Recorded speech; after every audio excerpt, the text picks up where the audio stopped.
everyone.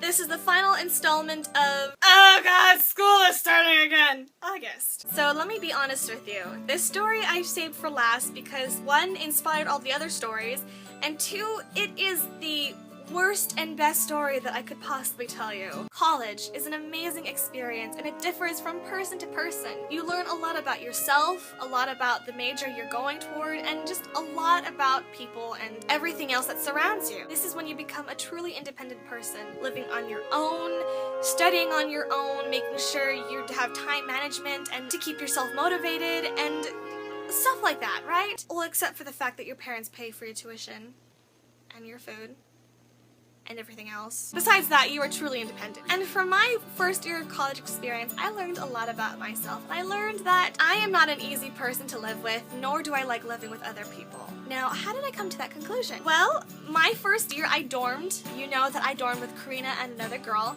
However, there was a time where I dormed in another room before I met them. Oh my goodness. How is that possible? My first dorming situation was in a very small room with 3 other girls plus me, and now these 3 girls were fantastic, they were beautiful, they were talented, and then there was me. When we first met each other, it was great. We were trying to hang out and be best friends and be the best roommates possible and try to make life as easy as we could for all 4 of us sharing a small room. Can you imagine 4 girls getting ready in the morning? Good lord, it was hell. Until the honeymoon period just ended when someone ate my food.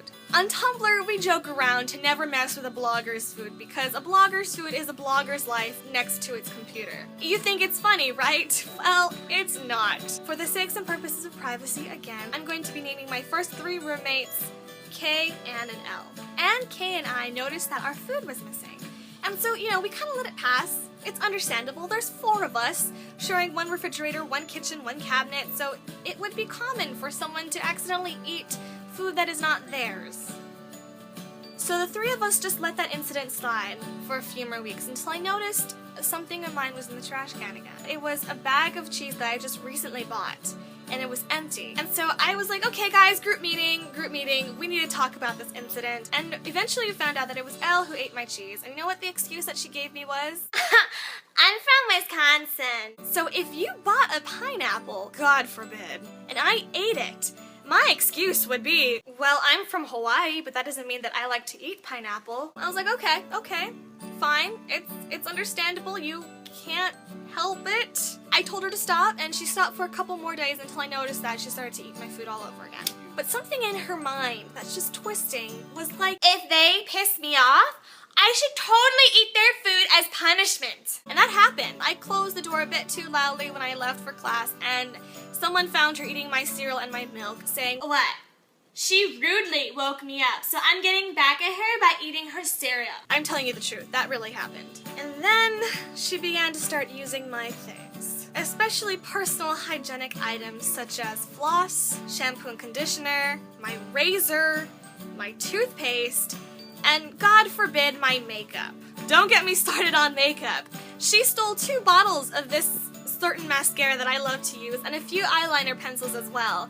And let me tell you, every time I had to buy a new one, I used it and then she stole it. Are you that desperate to steal used eye makeup? That is really disgusting and dirty, and I hope you get pink eye or sty.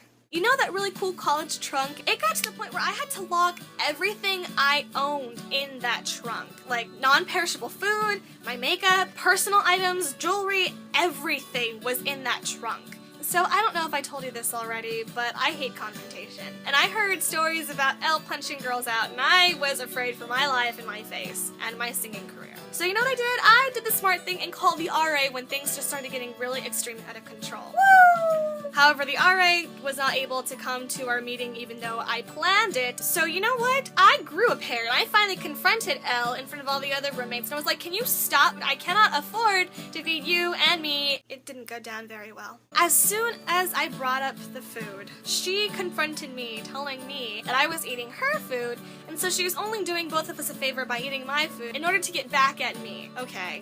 That's ridiculous. She said it was me because she would buy something and then would find it the next day in the trash can like how I'd been finding my food. However, I guess she doesn't remember all the people she brought back to our room and offered to feed because of all of this pot she smoked. So don't blame me for not remembering anything after you lit. Don't complain about how much weight you've gained, because seriously, you and your friends had the most intense munchies after you came and smoked pot.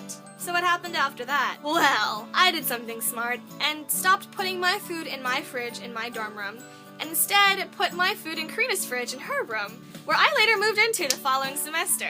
So what is the moral from this final story? Well, how about invest in one of these babies, because they'll really save your life and your things. Well guys, I really hope you enjoyed this series. I had a lot of fun going back into my past and digging up memories that I've locked away. Thanks again for watching, and I'll see you with the regular video sometime later. Bye guys!